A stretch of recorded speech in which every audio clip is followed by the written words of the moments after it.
Vince Lombardi has been head coach of the Green Bay Packers since 1959. Under his stern direction, the Packers have achieved fame and success with error-free percentage football.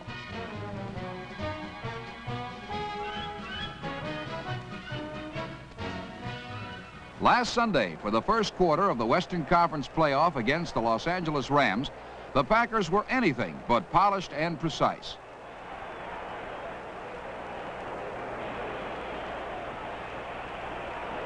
This fumble by Carroll Dale gave the Rams the ball at midfield and eventually led to the game's first score.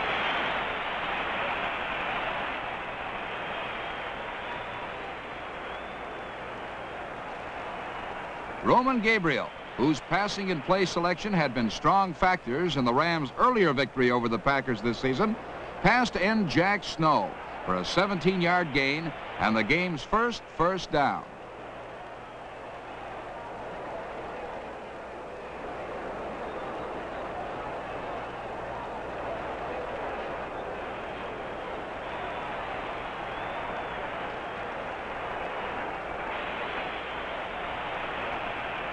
Knowing that Packer cornerback Herb Adderley is a gambler and tends to play his man very tight, Gabriel sent lanky Bernie Casey on a down-and-up pattern.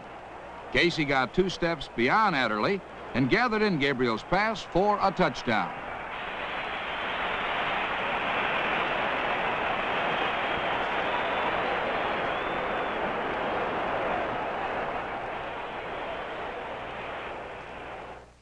As the second quarter opened, Coach George Allen reminded his defensive captain, Maxie Bourne, that to beat the Packers, you've got to stop them on 3rd down. Allen's advice was well taken. On the first 3rd down situation of the second quarter, Rams safety Chuck Lamson intercepted Starr's poorly thrown pass.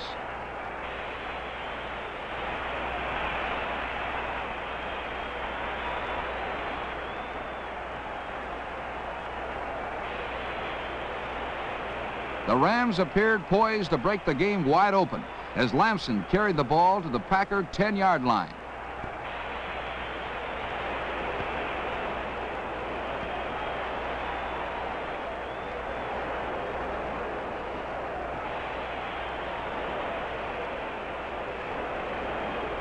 But then on the next series of downs, the momentum swung suddenly and savagely to the Packers. On a 3rd down play from the 5, Henry Jordan, number 74, smashed Roman Gabriel to the turf. On 4th down, Bruce Gossett attempted a field goal, but Herb Adderley deflected the ball, and the Rams, who started a series of plays with a 1st and goal on the Packer 10, now had nothing. Following Jordan's initial example, the Packer defense began to assume control of the game during the next series of downs. Led by the bull-like charges of middle linebacker Ray Nitschke, number 66, the Packer defense slowly pushed the Rams back across midfield.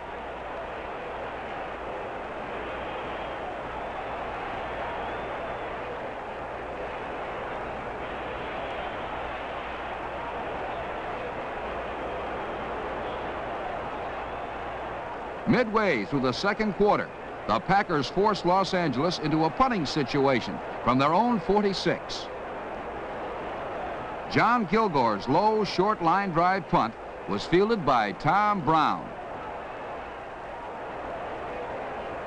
The first line of Ram defenders overran the Packer safety, and he found an open route to the sideline.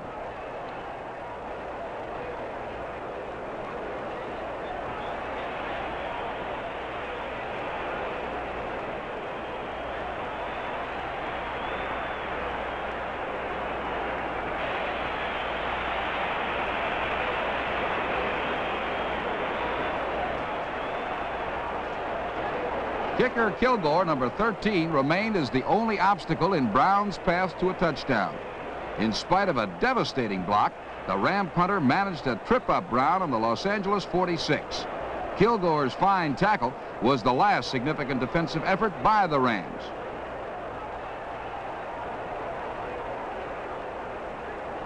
On the very next play, rookie Travis Williams ripped through a gaping hole in the fabled Ram defensive line. and raced 47 yards to a touchdown, which tied the game at 7 apiece.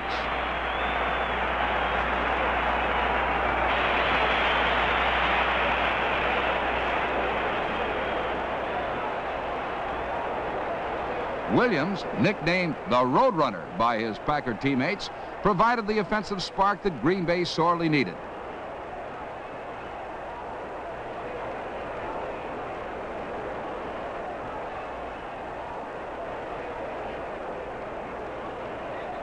Willie Ellison tried to rescue the Rams' lost momentum.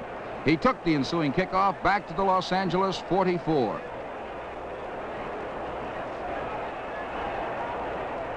When the Rams could not move through the Packer defense, Bruce Gossett attempted a 45-yard field goal. His kick was short and was fielded by Willie Wood. And for the second time in the period, the Rams specialty teams permitted the Packers a long return. Wood was finally brought down on the Los Angeles 45.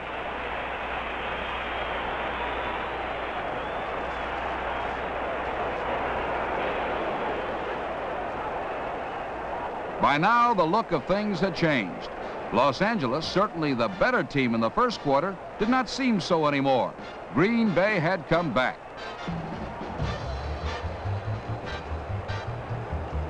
With the ground game working effectively, Starr had the Rams set up for the knockout punch.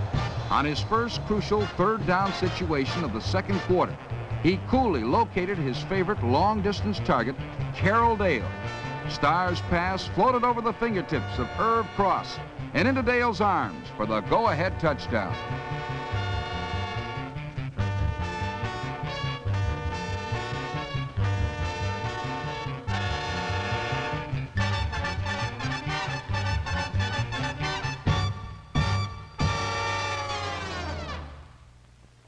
The Los Angeles Rams, a strong second-half team all season long, opened the third quarter impressively. Gabriel combined with Les Josephson for a 22-yard gain. But the Green Bay defense, Henry Jordan in particular, was more impressive. For the second time in the game, Jordan, number 74, reached Gabriel on an important third down situation. A Ram punt gave the Packers possession of the ball. Bart Starr threw to tight end Marv Fleming.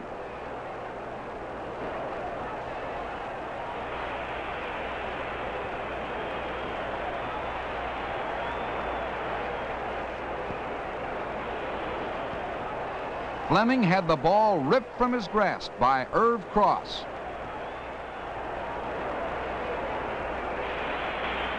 Chuck Lamson fell on the ball for the Rams. And for the fourth time in the game, the Packers had lost the ball by either fumble or interception.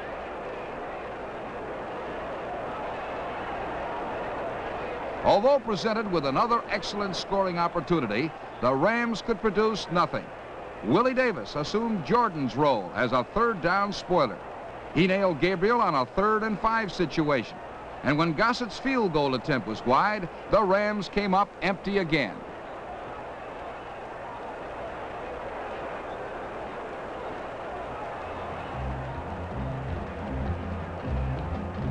Boyd Dowler, the Packers' leading receiver, started the drive that would bring the Packers their 3rd touchdown.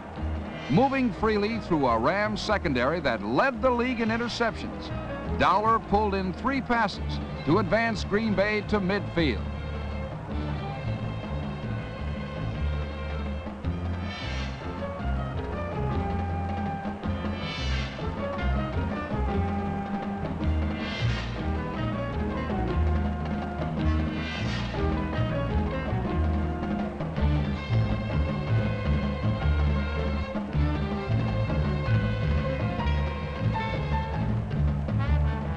Substitute fullback Chuck Mercine, playing in place of the injured Ben Wilson, blasted straight ahead to the Ram 43.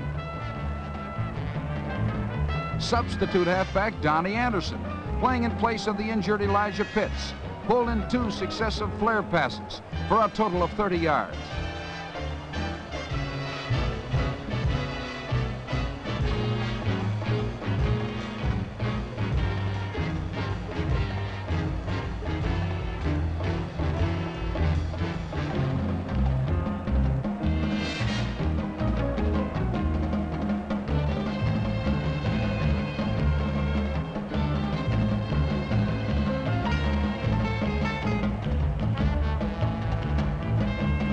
The short Bart Starr scramble was brought to an abrupt halt by middle linebacker Myron Patios.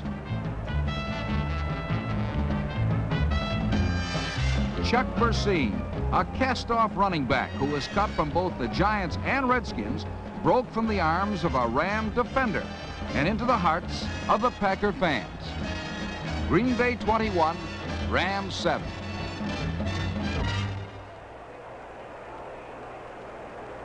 At the beginning of the final period, the Rams forced the Packers into a punting situation. In the last meeting between the teams, the Rams blocked a Packer punt and went on to score the winning touchdown. The same ploy which earned them a victory in the previous game sealed their defeat in this one. An over-anxious rush drew a roughing the kicker penalty, and Green Bay was awarded a first down. The powerful Packers, manipulated with deadly proficiency by quarterback Bart Starr, proceeded to slice through the Rams en route to their fourth and final touchdown.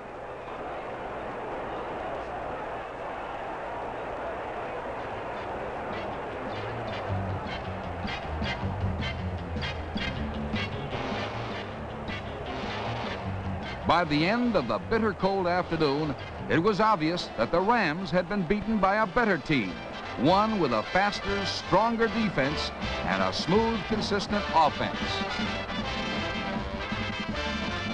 And, oh yes, a Roadrunner.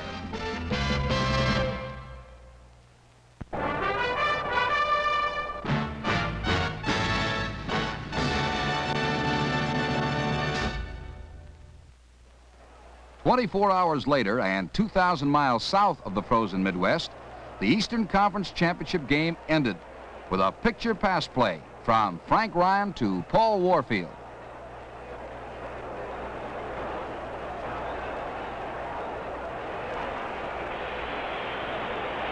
This Cleveland touchdown concluded the action in Texas. But for the 56 minutes that preceded it, the Dallas Cowboys harassed, harangued, intimidated, and completely possessed Frank Ryan and the Cleveland Browns.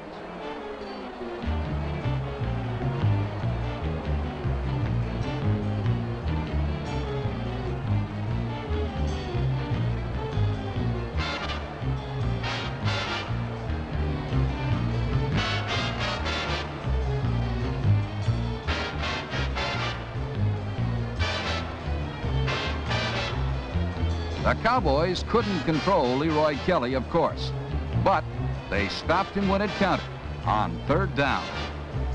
They stopped him on the ground and in the air.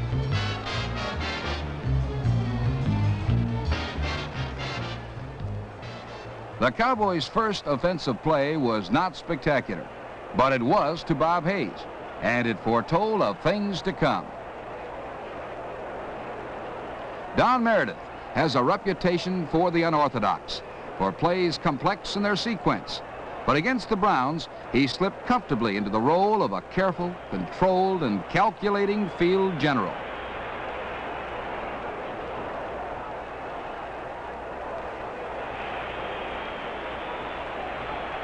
Prancing runs by the veteran Don Perkins and rookie Craig Bainham methodically moved the Cowboys closer to their first score.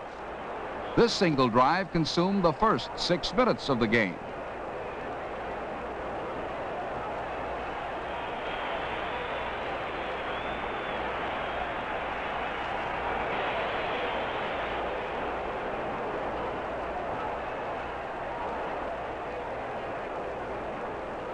Perkins then slammed to the 3-yard line.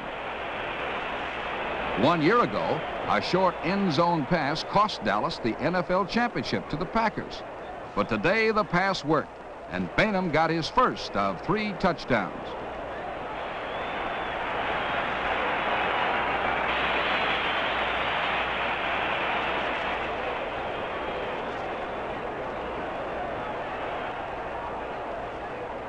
Cleveland's opening drive was halted abruptly by Bob Lilly and forced Gary Collins into a punting situation.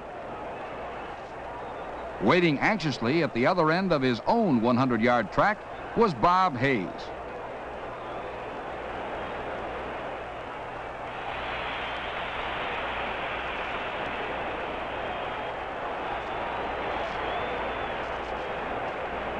Jim Houston's fine tackle at the Browns' 13-yard line set up Don Meredith for a run of his own. A little run that put a big scare into the Cowboy fans when he didn't surface as soon as they would have liked.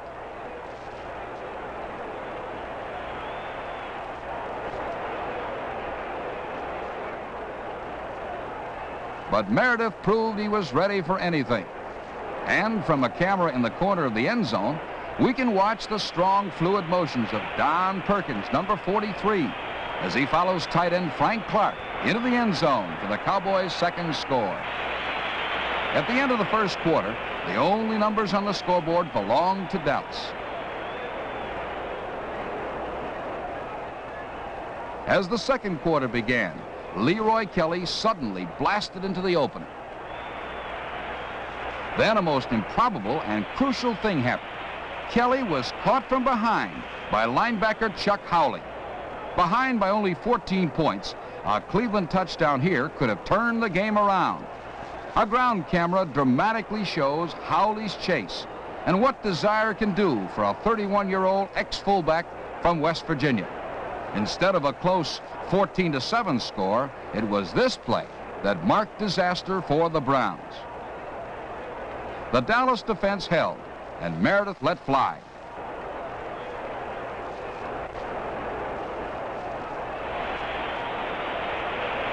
"86 yards later, the Dallas lead was 21 points. In this game, Robert Hayes personally accounted for a total of 285 yards, only slightly less than the entire Cleveland Brown team.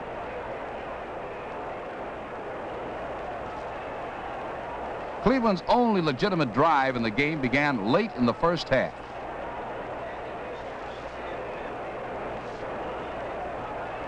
Kelly caught a Ryan slant in over the middle and barreled to midfield.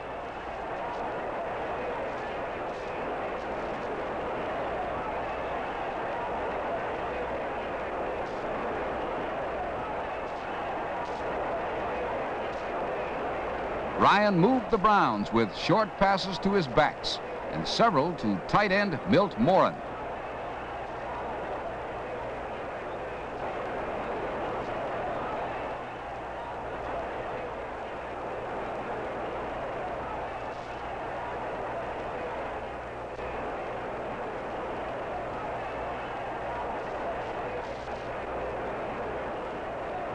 Ernie Green moved 15 yards closer to the Browns' first touchdown as he rambled to the Cowboy 10-yard line.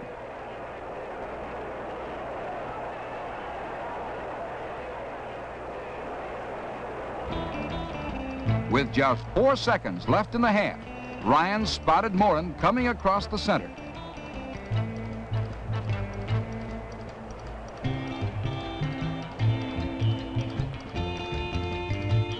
Morin's third reception in the drive also produced a touchdown as he dragged Mike Gector to the goal. At the end of the half, it was 24-7 Cowboys, with more to follow.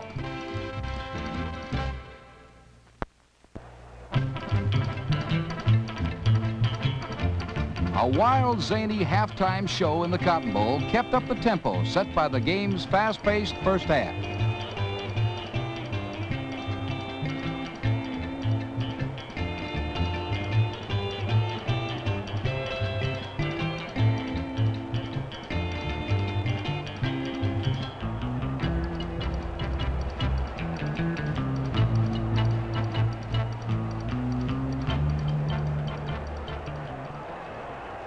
As the third quarter started, the Cowboy defense again underlined its mastery of the Browns.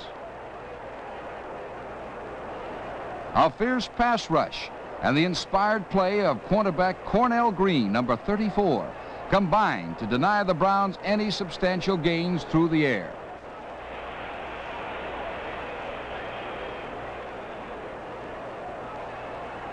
On the ground, things were just as difficult for the Browns. The Cowboy defense, best in the league against rushing, continued to play true to form, smothering most of Cleveland's running attempts.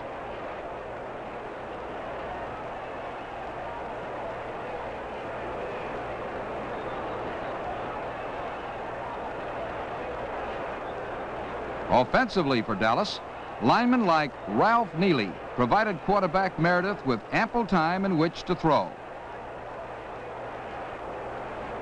Bob Hayes took up where he left off in the first half. This 36-yard completion opened the door for the first score of the second half.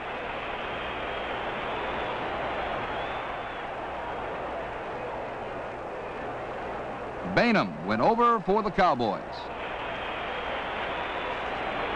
Later in the period, Lance Rensel, the Cowboys' leading receiver for 1967, found an open spot and a 32-yard gain. But when he lost the ball, the Browns recovered on their own 18-yard line.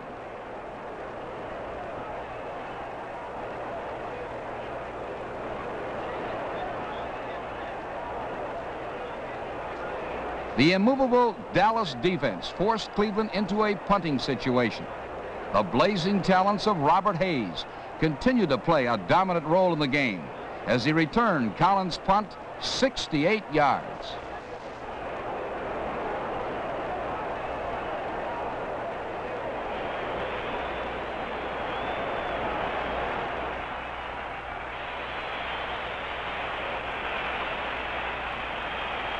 As we view Hayes' return again, we can see the control, speed, and balance that has enabled him to be the second-best punt returner in the NFL.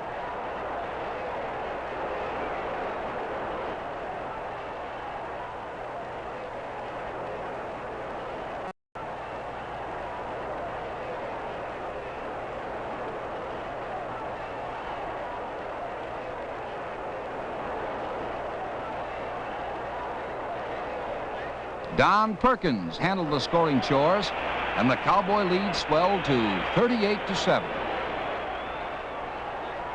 Frank Ryan, desperately behind, fired to split end Paul Warfield for 13 yards.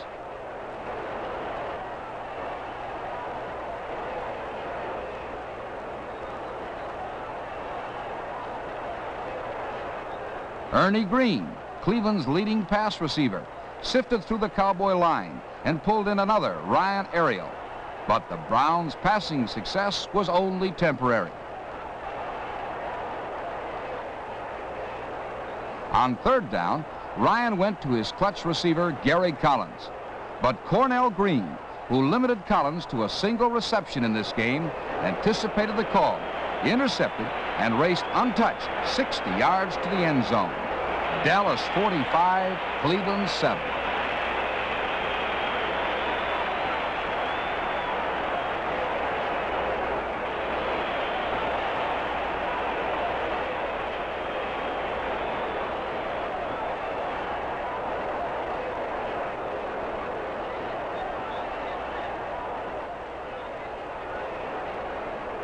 Craig Morton replaced Don Meredith at quarterback as the fourth quarter began.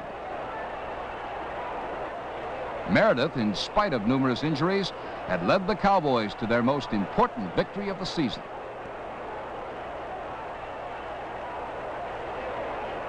His substitute, young Morton, displayed some leadership of his own as he conducted the Cowboys on their final scoring march. Walt Garrison stormed up the middle for 17 yards. On a rollout, Morton located Rensel on the Cleveland 2.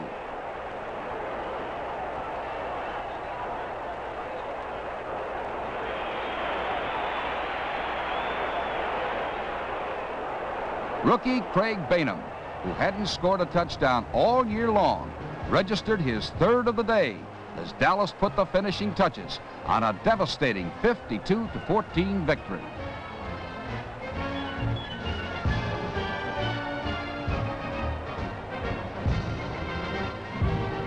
And now, head coach Tom Landry and his Cowboys are heading for one of those classic challenges of sport, our rematch, our return engagement with Vince Lombardi and his world champion Packers with the NFL title at stake. Cut.